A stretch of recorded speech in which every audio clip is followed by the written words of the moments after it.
Okay, so I'm standing here with Luke and Ty from the Groove Merchants, Kutztown-based band that's gained some momentum over the past few years, just with their live performances, very dynamic. How did you guys meet each other? Was it at Kutztown University? It was. We were both students there. All the guys in the band were students there. And I had met our drummer and our bass player and had like a little trio going with them. And Luke and our drummer knew each other from high school, so they connected with our bass player kind of like separately. And then, long story short, we were kind of scheduled on the same bill for the same night, and with like all the same people. So we were like, why don't we just all play together? And that's what we did, and now here we are making a bunch of noise 4 years later. You guys have a few albums under your belt. What goes into the recording process? It's the recording process is. You got something to say? I mean, it's just it's very genuine. I think most of the times. Yeah. Luke knows a little better than I do. I don't know about that. I just say it's kind of a culmination of all the live stuff we've done maybe in the past 6 months. We start to, we like write these tunes and kind of work them out, and then as we play them live, stuff gets weeded out, new stuff gets introduced, and then kind of like when the tune's at its pinnacle, so to speak, you know what I mean? Like we kind of like wrapped it up. We're like, all right, we should get this down, and then that's kind of how the last two records work. So we had these tunes floating around, and then we played them live for like a year almost. Yeah. And then the bad stuff kind of sank to the bottom. And what we thought kind of worked, came up top, and then we put that stuff down. And then it's a culmination of also being in the studio and kind of just like vibing off that. And sometimes stuff happens in there you don't think would happen, for good or bad. That's the coolest part. Like we track all the main tracks, like drums, bass, guitar. We track all that live. Gotcha. Like we don't do any of that separate. The only thing we do separate is vocals, and then not all the time though. Sometimes some of them are just straight live cuts. Yeah, we'll always do live vocals when we record the regular track, and then most times I'll go back and retrack the vocals. But some tunes we use this, depending on the ISO situation or whatever, we'll use this straight vocal cut. But the main crux of every tune, we record all five of us in the same room. Oh, nice. So essentially, definitely at least the drums, bass, and guitar, we get that foundation. And then, like I said, sometimes we'll lay down the trumpet afterwards and redo the vocals and other guitar stuff. And I think that's the part that we're really having fun with now. Like Luke said, our first record was just kind of like, we have all these tunes and we're shedding them out, and now we're laying them down. And our second record was kind of like that same thing, but we kind of dug into the recording process a little deeper and kind of added some more textures, that you have the liberty to add in the studio that you can't necessarily normally do live. So it was a good creative journey too, that we're kind of, I think, still on that path. Nice. Both of your dads are musicians and have sat in with you guys, correct? Yes. How does it feel to have your dads being phenomenal musicians? I've seen a few times. How does it feel to share the stage with them? And they're just retired now. We're just letting them have some fun. No, I'm totally kidding. It's awesome, dude. I know, just for me personally, it's sometimes almost intimidating, because like Luke's dad are both from like the Westchester area.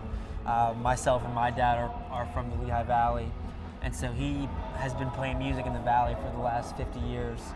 And his name carries a lot of weight in some circles, and so sometimes, I know, at least for me, and I'm sure Luke would agree, that's definitely very intimidating to kind of have people come out that know your dad and have seen your dad play, and now they're seeing you play. And, you kind of like not necessarily have to live up to that same par, but it's just like, okay, if they know what he did, like, what are you gonna do? You know what I mean? But then when they sit in with you and you're kind of doing that same thing together, that's awesome.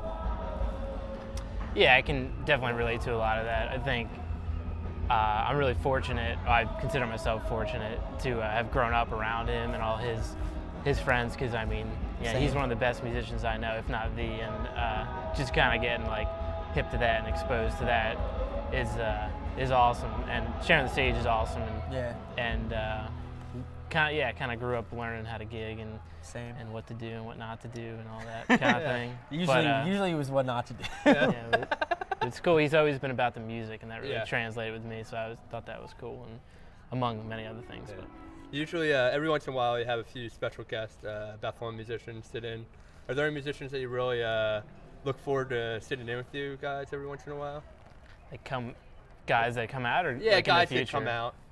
Yeah, I mean the whole network of guys that Yeah. come out is always cool. Yeah, that's super fun. It's just fun building that network. Like when we have horn players come out, like Barry B or George Kakalis, Bill Lance, guitar players like Eric Santana, Will Kiss.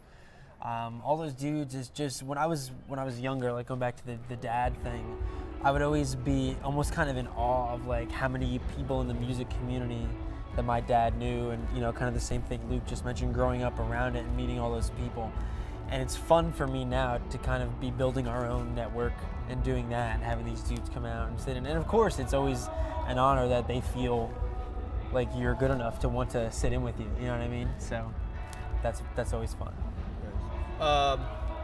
You mentioned like the genuine music influence too. What do you guys are a young band. What do you guys see in your future? You're touring the Lehigh Valley, doing Westchester, doing the Philadelphia thing.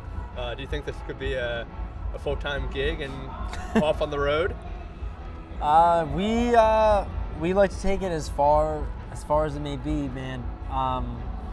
Our goal in the near future is definitely like multi-state, like a couple different cities, couple different dates, like in the summer or in the fall or winter, like a little mini tour like that, and just kind of see what happens. We just love playing, man. If we can just play and put our stuff out there and make a penny for it here and there, then we're happy. You have a few big gigs coming up. One being Music Fest you've been invited back to. What does that mean for you guys? How do you feel about that?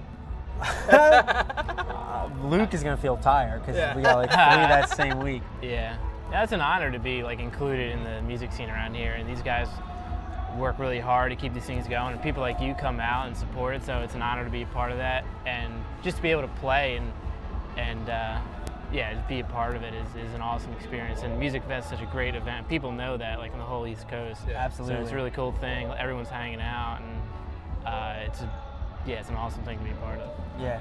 One last question. It's gonna be a hard one. Oh, not God. really though. But could you name like your top 3 guitar players right now in the music scene? Oh God.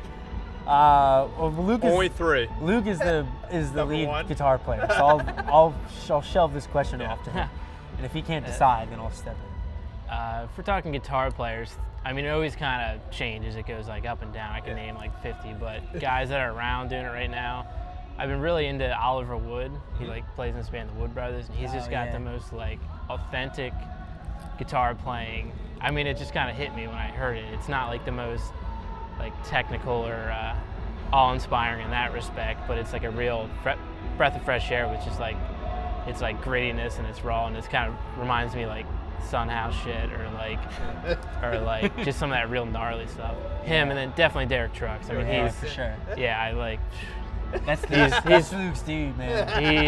He's ridiculous. He really turned me on to music. I was into music, Yeah. but then in college I remember listening to him, and like Afro Blue came on the live record, and then just from there I was like, I had a distinct memory, like, whoa, what is that? Him. Luke really pretty much got me into him. Like, I knew who he was. I had seen him in like some videos, but when I met Luke in college, and he was like really, it wasn't like until then that I really like dug in, because like everybody I feel like has that one dude that just kind of, like Luke said, turns you on and like kind of opens the door. Like Luke's was Derek Trucks.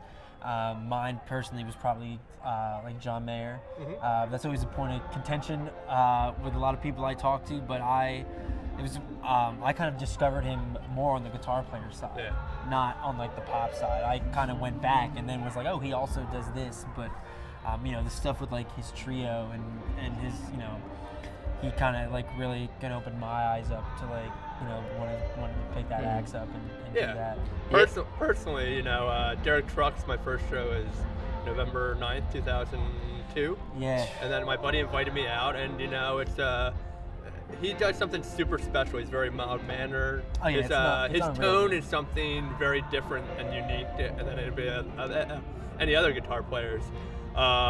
Mayer has gone through the gauntlet the past 17 years or so, going from pop to blues to now he's playing with Grateful Dead members. It's crazy, dude. Yeah. There's a lot of. I just saw him live, and it Yeah. was like, I mean, he was at the Wells Fargo Center, and he played a trio set with like him and Steve Jordan and Pino Palladino, and it was just unreal. First of all, just the sheer idea of like playing with 3 people in the Wells Fargo Center with 20,000 people there and having to fill up all that space, and but then to do that and like rip the roof off the place, you know, it was just unreal. Like I think like you said, I think, you know, for my money, him and Derek Trucks, you know, tone-wise, I think are the best around right now. They do have good ears on their head.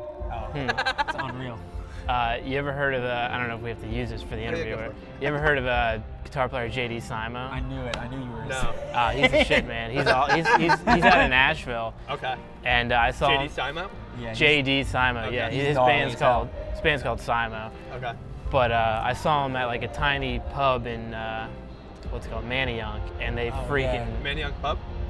No, It's at the Dawson Street Pub. Okay. It's Oh, really, I've been to Dawson. yeah, On the it's corner there? Yeah, man, it's a cool little spot. But he came up there and blew it up, man. Okay. Yeah, he just like a total like Mike Bloomfield thing, but it's got this whole like thing of his own. It's kind of got this like because he played in some country club bands down in Nashville and like got all these ridiculous chops and kind of. But you should check him out. Yeah, but that's the beauty. Like, you guys are young and you're listening to these musicians that are light years. You know, have been in the industry for 20, 30 years. You know, Derek Trucks. You know, he had that whole Allman Brothers band family behind him. He started with his little Atlanta Braves hat on at like 12 or 13.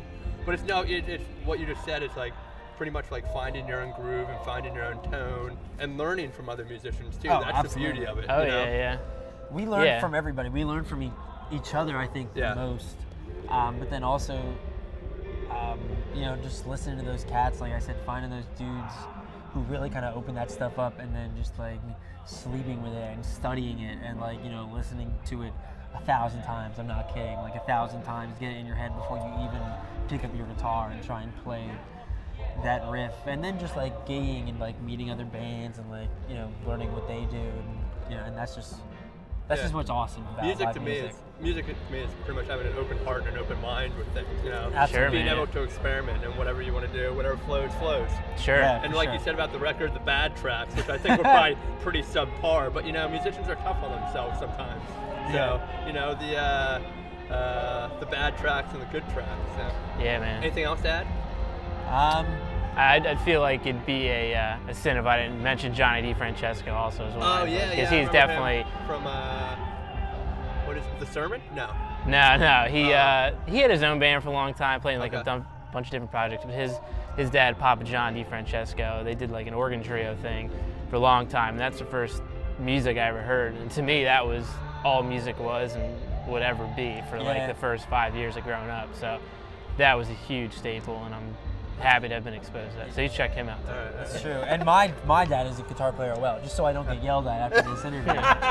But I was. And there's endless others. But Yeah, it's you know, but like Luke said, there's sometimes that's just your whole world, you know, that you start with, and then luckily we've both, you know, Luke and I, and then everybody in the band have been able to branch out from there and take that to create what we have now, which is, you know, a blessing. Yeah. Yeah. Exactly. Awesome. And thank you for always coming out and Yeah, putting man. this together Thank and, you guys. and No problem. making us feel like we're important Like we're enough special. to ask Yeah. the You are. question. You are. Yeah. So.